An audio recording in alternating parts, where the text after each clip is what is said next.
main story on markets is what's been happening in Greece. There's lots of dollar-euro play.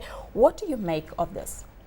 I think that the main focus of markets over the last month really has been the whole Greece issue, but also then saying if Greece doesn't actually fix its problems, then Spain, Ireland, etc. could also be in trouble. And that has really driven the euro lower, and it has given markets a bit of pause. But what was very interesting is that as soon as the Greeks actually had a successful bond issue, the euro didn't strengthen all that much, but stock markets reacted extremely positively. So we're actually seeing a very strong underlying tenor in stock markets worldwide. And are we returning to the highs that we saw early January? What has been the main drivers?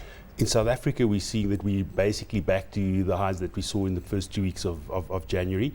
And we've seen still some strong commodity prices, but also we've seen the South African economy, the data that we've seen saying that the economy is actually stronger than previously thought, and that most companies will be able to make a little bit more profit. If we look at manufacturing data that came out yesterday, it came in worse than expected at 3.6%. Markets was expecting 6.1%. What tone is it setting for the economy? Could we see a recovery? I think that we are in a recovery, but that recovery is clearly slower than we had thought. So we had very surprisingly strong figures for the fourth quarter of last year, but now what we're seeing is that in the first quarter of this year we're actually seeing slightly slower growth, and that seems to be part of the whole restocking issue worldwide. So stock drawdown was a major part of the slowdown through 2009, and in the second half of 2009 we now had stock rebuilding, but that seems to be tailing off. And in South Africa we seem to not have very strong consumer growth yet, so we're very dependent on international demand for our businesses. All right. This figure, that's 3.6%, does this put the monetary, well, the SARB in a difficult position? The interest rate decisions due to be discussed in 2 weeks' time? I think that when we had the strong growth for the third and fourth quarters of last year, we basically gave the SARB enough confidence not to lower rates further. This will give them a little bit of pause. It will actually renew calls for some cut in interest rates, but I think the SARB will resist that. I think they're going to stand at their current level for a while yet.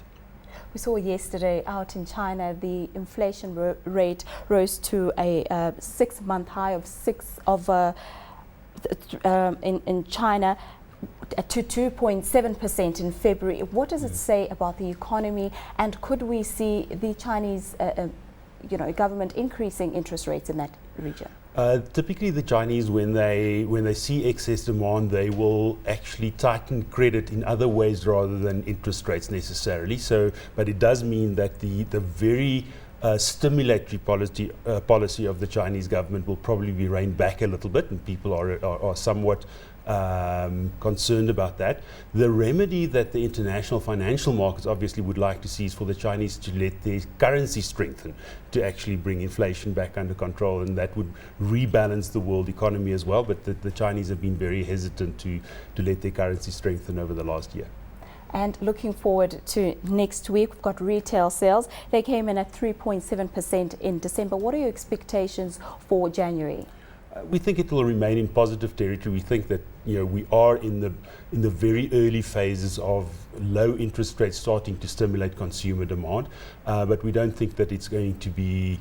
We don't expect an upside surprise. Let me just put it that way, because we think that the banks are still actually very reluctant to lend in South Africa. Okay, what does it say about consumer health here in South Africa? Has it turned the corner? I think that consumers are still very much under strain in South Africa, because we're still seeing job losses.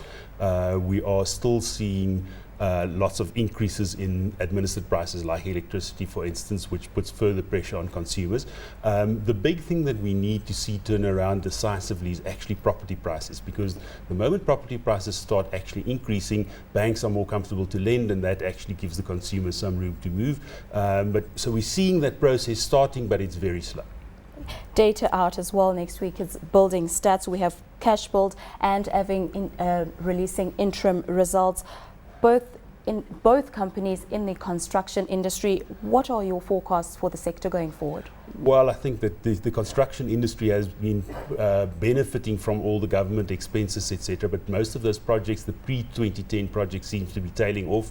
So I think the construction industry is going to be a little bit of, they're facing some headwinds for the rest of this year. I think we'll probably resume good growth in 2011, but for the rest of this year, probably quite tough circumstances for them. Anything else to look out for next week? I think the main thing is the interest rate decision, but I think to some extent that's quite predictable. So I think that what will drive South African markets is most likely to be what's happening in international markets, and that seems to be quite strong.